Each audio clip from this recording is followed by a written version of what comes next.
So is Roar the Spark the best track in Guilty Gear Strive, or is that just me? Anyway, welcome back to part 12 of Shin Megami Tensei 3 Nocturne, where today we're finishing off the Assembly of Nelio, and doing a few other bits and pieces as well. That was why this video is going to be a bit longer, despite the fact we're just wrapping up this dungeon. I end up getting distracted and doing a lot more, and I keep a lot of it in. Because it's all necessary stuff, don't get me wrong, it's just all stuff I wanted to do in one session. But once you put in the 4 killers we got last time, the path down here will open up, and the Masaguchi that you have seen throughout the course of the game will actually start emanating around the edge of the wall, which actually, I think, makes this look really cool. The scenery really sticks out in this part when you're going on your way down here, and it's something that's actually a very big compliment to this game. You'll see more of it actually in this video as well, but this game gets very artsy at points in it, and it does it really well. Some of the artistic designs, when we get through to the bottom of the Assembly of Nihio, there's going to be a long-ish cutscene, and in that cutscene there's going to be a lot of zoom-ins on a particular character, and there's going to be some stark red and blue lighting on them. That lighting felt more naturally handled in the original version than this HD remaster. This HD remaster make it look a lot sharper, and some of the artistic approach they were going for I think's lost a little bit. It still looks good, and I think the intention of it still works. I just don't think it's as sharply done as it was in the original. But there's going to be even more beyond that. This is going to be a very artsy part of the game, in an already pretty artsy game as a whole, if you hadn't noticed already. There's a lot of very deliberate aesthetic choices and camera angles and moments throughout the whole course of the game that are designed to be striking in one way or another.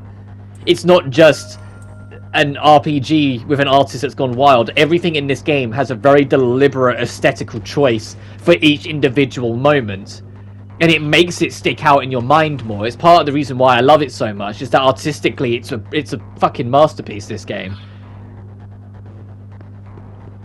And when you think this came out in 2003 originally, so it's older than a lot of games on the same generation that became infamous for their artistic approach. This game was kind of ahead of the curve in a lot of ways, of just saying, instead of make it look all nice in 3D, it's like, no, let's make it stylized. Let's make it very specifically stylized in very certain ways. This final piece here is more just here so you got a bit of grinding room if you're struggling on the boss, but it really isn't that. The boss really isn't that bad. Hop in the lift when you're ready and take it down that one lone floor to B15.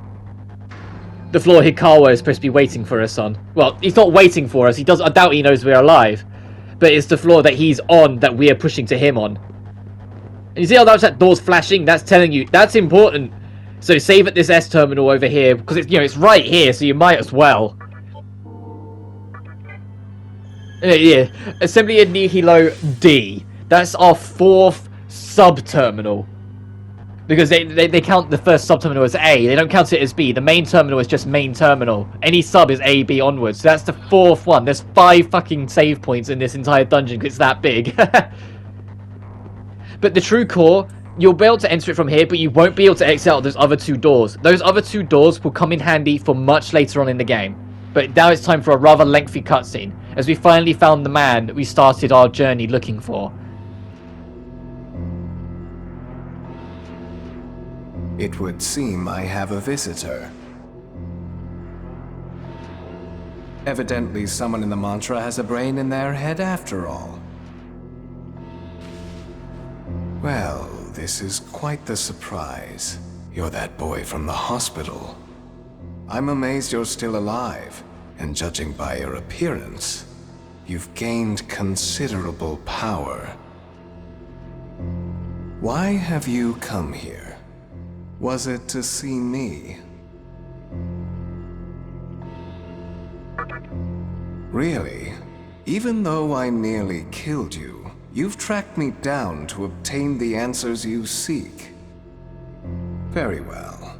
I commend you for reaching this place on your own. If it is truth you seek, then I will reveal everything, all there is to know of this world. Take a look at this device. Its function is to gather Magatsuhi. You must have seen one like it on the upper level. Let me ask, do you know why Magatsuhi exists? Remember this. In this world, you might as well be dead if you don't fully understand Magatsuhi. Magatsuhi is a sacrificial offering. It is the power needed to call forth the god of creation, and without it, one cannot fulfill the purpose of this world. You see, one who possesses a strong will can change this world and everything in it. When one's ideology or reason has been spread and enough Magatsuhi gathered, God will descend from above and reshape the very foundation of the world. Yes, for the sole purpose of creation, this world of chaos was brought into existence directly by my hand. Soon enough, my dream shall be realized, a complete circle of stillness, in harmony with the workings of time.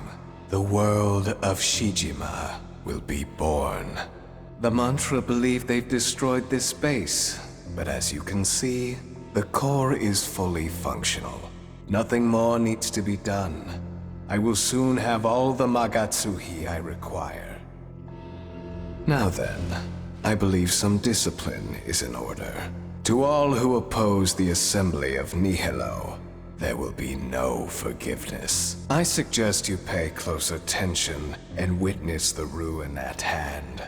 Using the Magatsuhi stored here, I will call on my newfound strength. The time has come. Activate the Nightmare System.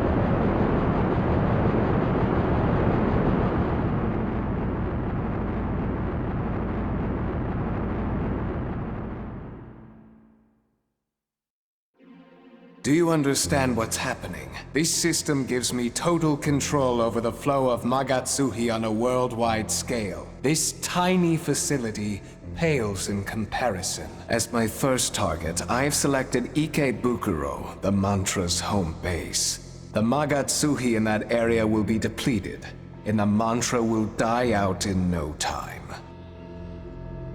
Oh, I forgot to mention, your teacher plays a key part in this system. She's been a great asset to me. Her abilities as the Maiden have been truly invaluable.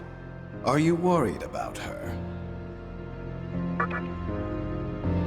Unfortunately for you, she isn't here. In fact, I doubt you will ever see her again. After all, she is the Maiden of Creation, not the teacher you once knew. You were not meant to survive the conception in the first place. Your attachment to the previous world will only serve to deepen your despair. I should not have been so merciful back then. Allow me to end your pain and suffering right here and now. I don't know what hopes and dreams you've brought with you, but you can accomplish nothing in this world.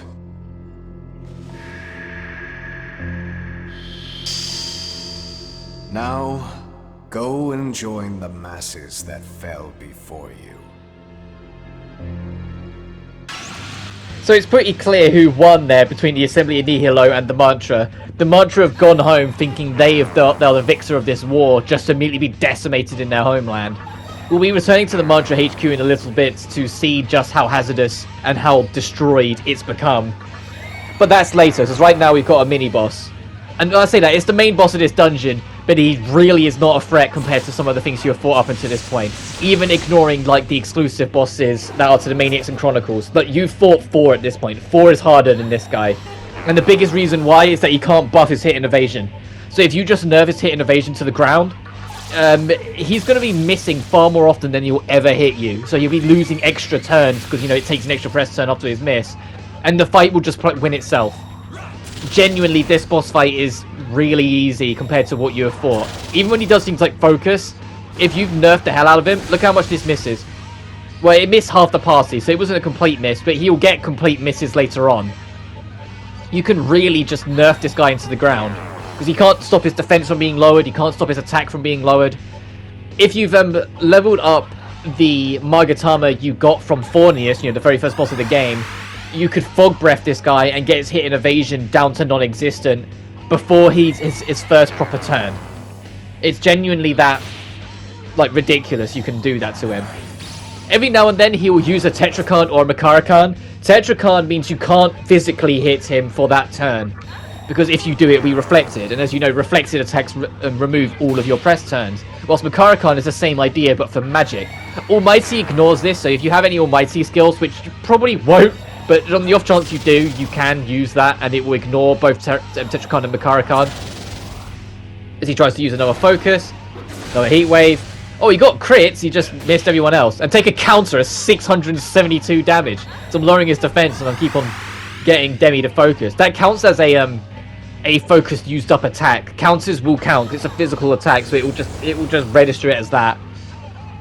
But this is kind of like another instance of several that we're going to get throughout the course of the game, where counter is just way too good. Getting counter can be so goddamn helpful. There's Tetrakan. Now it's physical that we can't use, so it's only magic. So if we use physical, it'll be reflected and it will end our turn immediately. So I just spend it nerfing him again. I'm like, you know what then, if you're going to do that, I'm going to waste turns and buff myself up so the moment you use Makarakan again, it's coming back at you. Oh, that turn he didn't. That's his problem. As I get devilish grin of let's nerf him even further.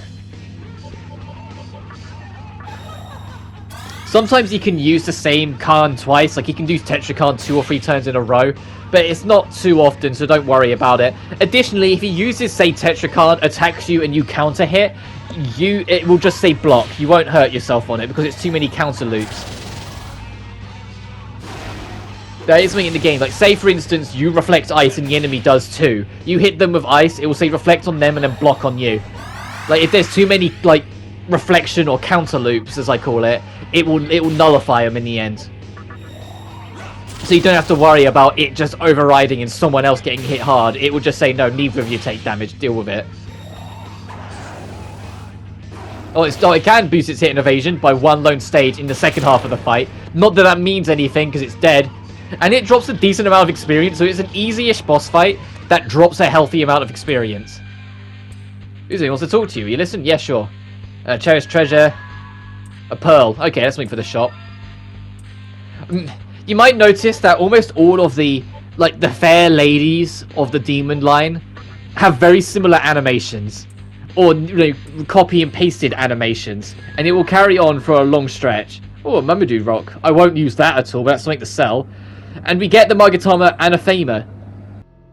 You may have defeated me, but you will never be able to find our commander, nor the maiden. The nightmare system has been activated. This base will soon be closed down, and the way to the maiden will be lost forever. Begone, demon! It is we, the Assembly of Nihilo, who will create the new world. And just like that, you are kicked out.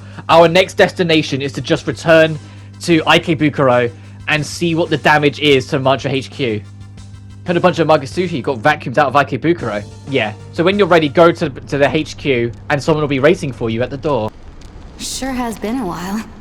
I heard about the trial by combat and I thought it might be you who won. Getting here was tough, to say the least. But I'm glad I made it.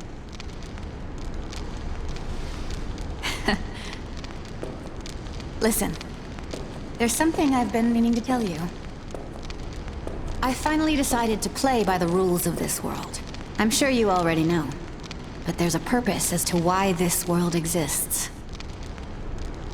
To create a new one. And I want to be the one to do it. I know that sounds crazy, believe me. But then, I remember that voice. I heard it the moment the world changed. You must have heard it too, since you survived.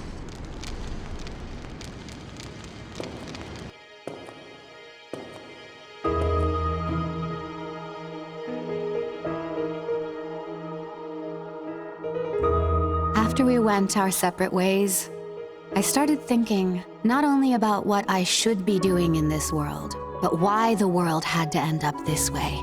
And sooner or later, it hit me. The previous world was full of waste, clogging up our thoughts and choking out any real progress. From an overabundance of things to an excess of people, we ran out of useful things to make and meaningful things to do. All we did was kill time. What the world really needed, it just wasn't getting.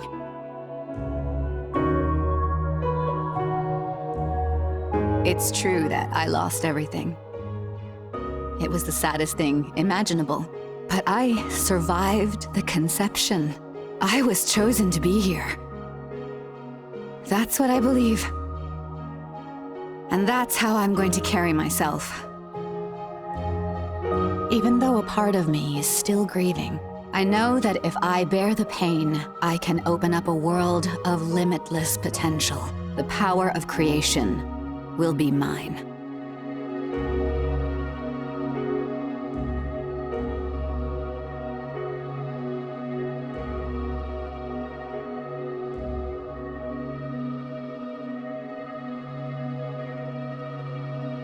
That voice, it told me I could choose.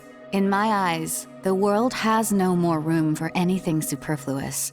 That's why I want to create my ideal society. A paradise ruled by the strong and the worthy. The world of Yosuga.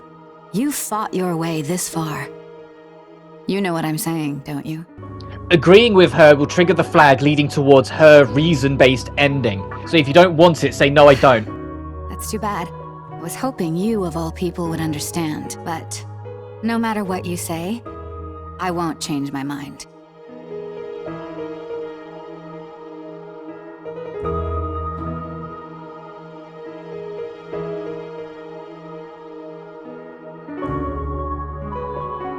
From now on, I'm gonna start collecting Magatsuhi. I'm not so sure where to start, but since Yosuga is the reason of the strong, I have to do what I can on my own. I'm glad I got to tell you all that. I guess I'll see you around. You and I survived the conception. I know this meeting won't be our last.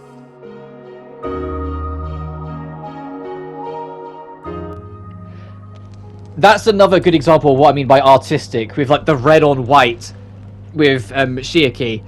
And that is her reason, that is the origin of it, and every time you see her beyond now, she'll be hardcore pursuing that specific reason. There'll be another point later on where you'll get the option to agree with her if you so decide to go for her ending. As I've said before, I'm true demon the whole way through, so we won't be agreeing with anyone. Before we head up right to the peak to check on Gozu Tenno though, go into the basement because all the cells have been opened. So you can talk to the mannequins down here, and as you may remember, Izumo was down here too. Please save Futomimi. He's more or less free, but our leader's still locked up. Futomimi, will you leads us with prophecies? It's still locked up. Our next location, our next objective will actually be rescuing Futomimi, so that is significant to come and talk down here. That is your hint to what to do next. And for some reason, some of the Onis down here will still attack you, which I think is baffling considering they're dying. And this motherfucker has War Cry, so you can lower your physical attack by 2 whole stages.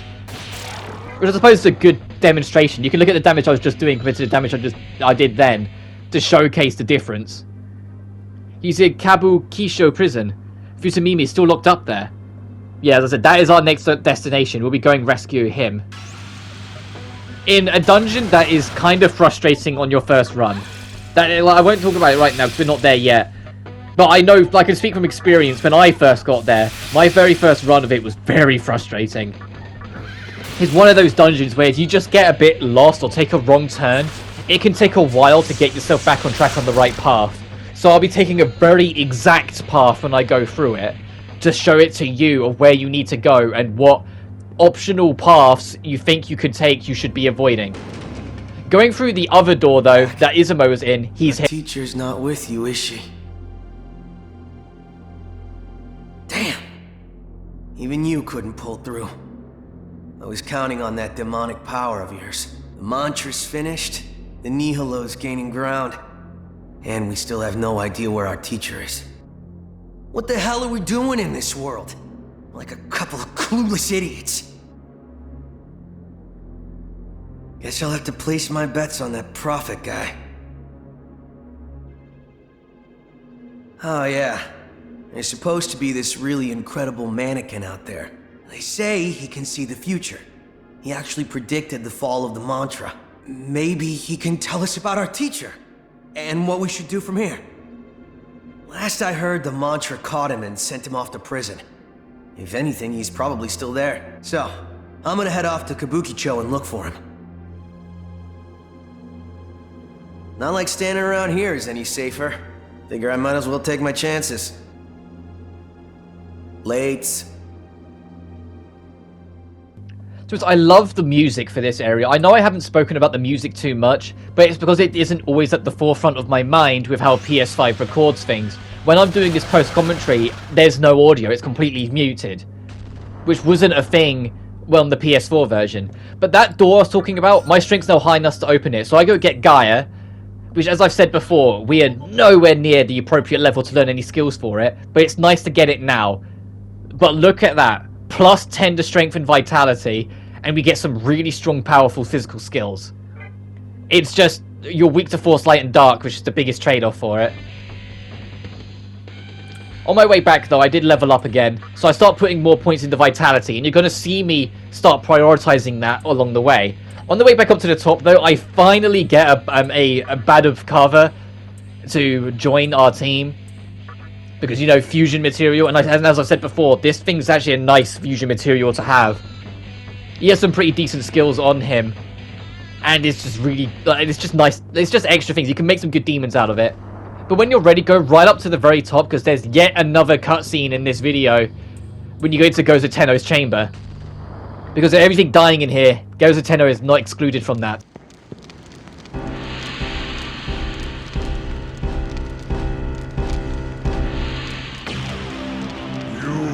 Return, mighty demon. Have you not witnessed our triumph? The stronghold of Nihilo was laid to waste by my army. And yet, I suffer so. Behold this battered body. Magatsui escapes it against my will, oozing like a fresh wound, and the hemorrhage does not stop there. My army is falling one by one, drained of life with each passing minute.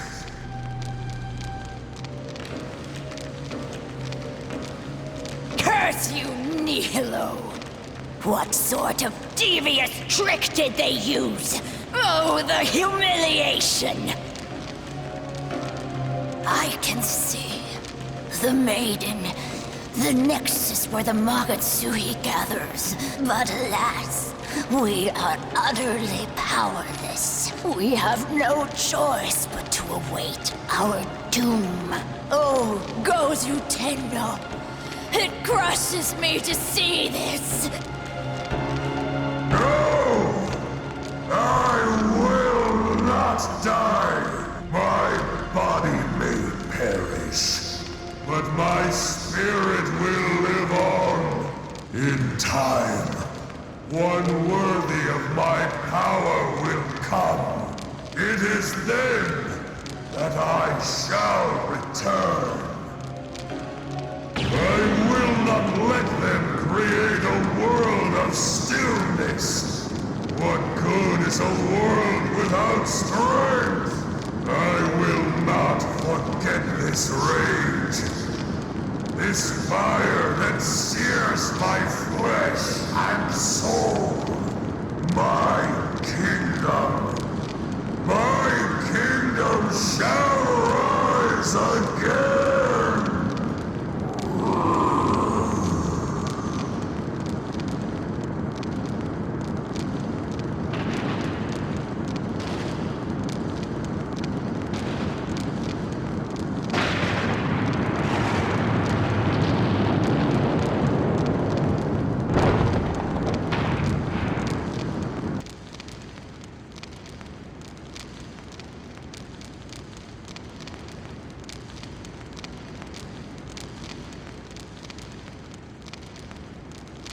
I knew you would be here.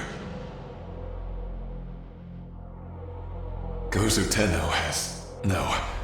The mantra has been utterly destroyed by the Nihilo's attack. The Assembly of Nihilo had a higher goal than just ruling over Tokyo. We, on the other hand, did nothing more than enforce a reign of terror. That is the reason we lost. And now that Gozu Tenno's name has been sullied, those who we call comrades have deserted us. You had a friend who was being held prisoner here, did you not? Both of you are free to do whatever you want. I have no business here anymore. There is no point in guarding an abandoned city. Farewell. I will go on a quest to realize my dream of a world where the strong thrive. If you are truly strong, then we shall meet again. We will absolutely be meeting 4 again, by the way. Like, 4 is going to be a returning encounter. I say returning, he'll be back much later in the game. But he will come back, and it's a much harder fight when we get to that. But now we've done all this, the side gate, the eastern gate of the Mantra HQ, is now no longer guarded, because the gatekeeper is already, dying. Because our next destination is the prison. To try and rescue the head of the mannequins. Will you leave the area? Yes, I will. Now, your best bet, you see, like the menorah sovereignty are now flickering wildly. Your best objective is to, when you're ready, once you've saved and healed up and all the rest, travel across the highway. This soul here will even warn you that the next demon is here. If you didn't do Daisojo, I don't think the Hellbiker, our next fiend, will be here. Yes, it's called the Hellbiker. But don't quote me on that, because I've never not gone for the true demon ending, if I'm honest. But I think he won't be here if you haven't done Daisojo. But either way, when you're ready, say yes and enjoy the next boss fight.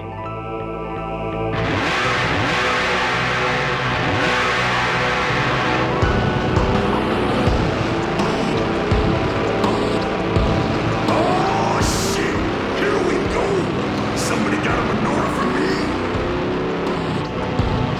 Hey, there's the best right now! Fuck over the goddamn candle, or I'll smear your damn guts across the road!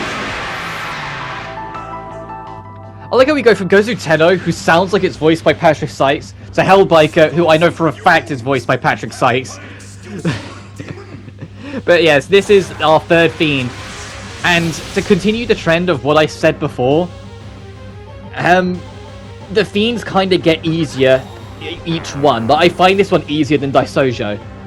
Like, it starts to level out and get a bit harder again after this one, but Hellbiker's never been trouble. The only thing with Hellbiker is that if it does any of its group-wide attacks, its kind of gimmick is that it will also Dakaja you. So if you have any buffs on your party, they will vanish. And it will use that to your advantage of removing your buffs and then trying to nerf you, so you have to try and pay attention to what you're being nerfed on. Because it all Kaja effects negated. So if you had any buffs there, it would get gotten rid of. A slight mistake on my part is that I equipped a Magatama that makes me weak to force. Because I wanted to level it up, and I forgot that this guy has a bunch of force attacks.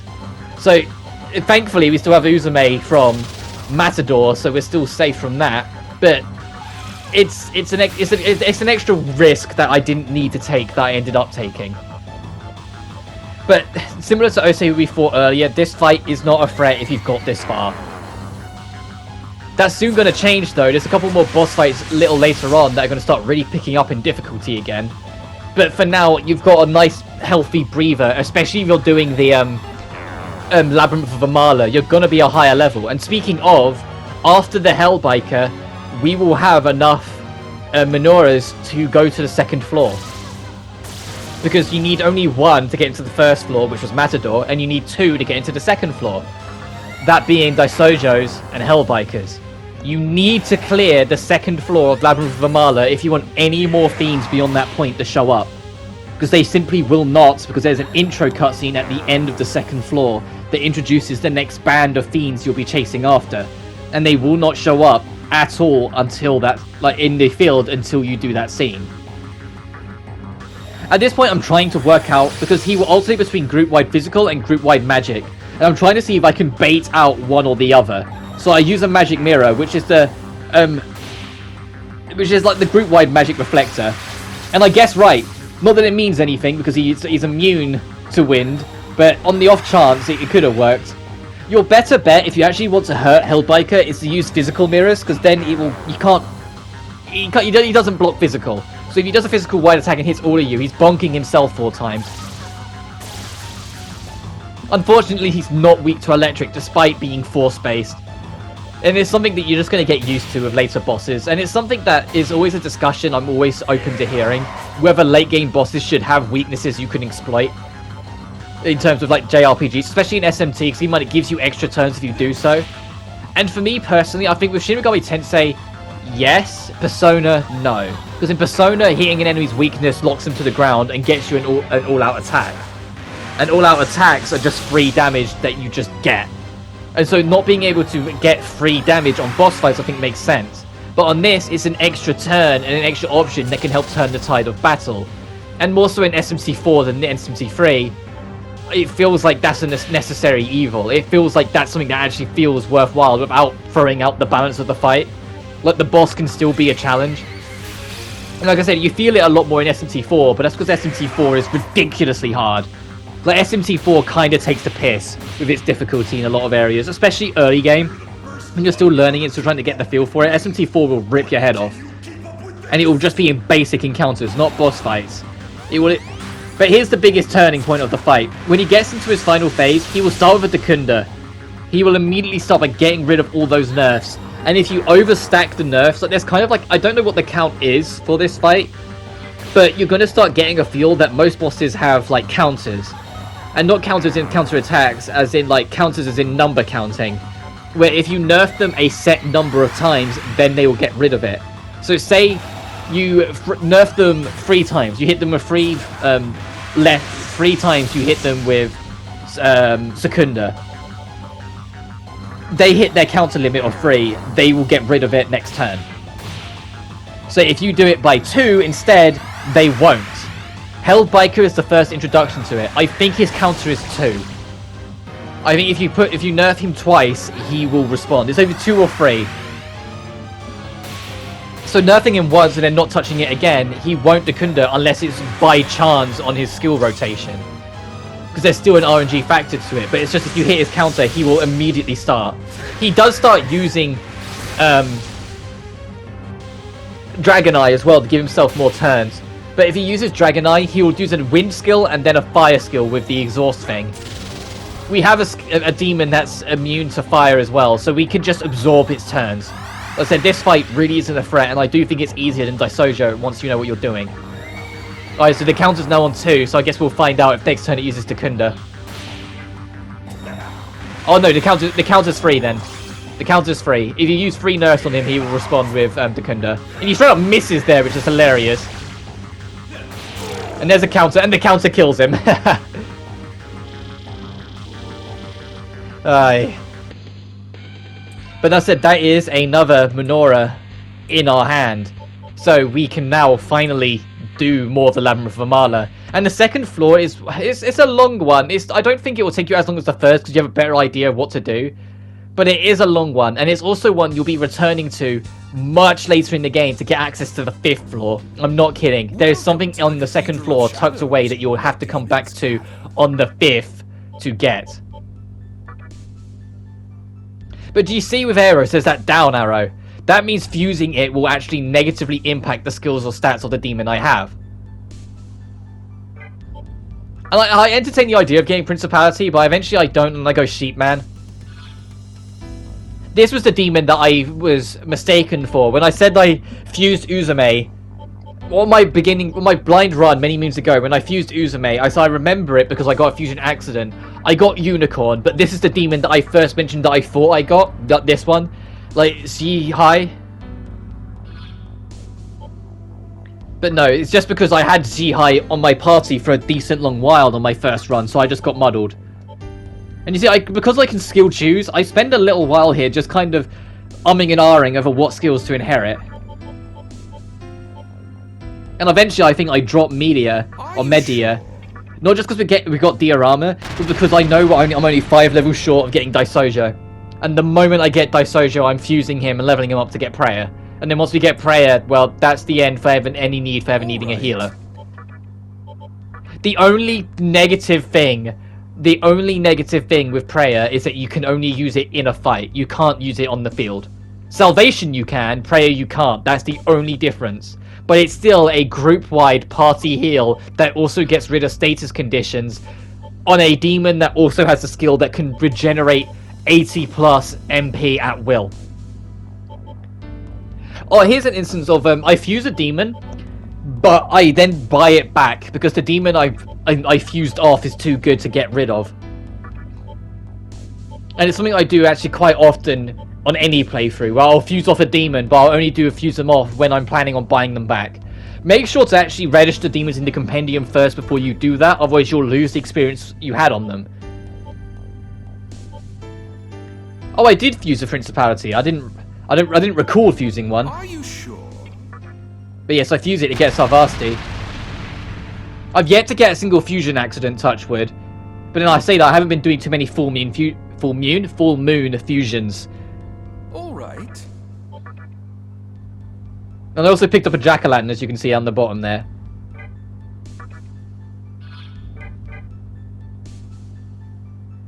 But we're getting even more demons that are going to start learning mana refill soon. So when we start pressing on to the next real big dungeons, we'll be more than comfortable with handling it.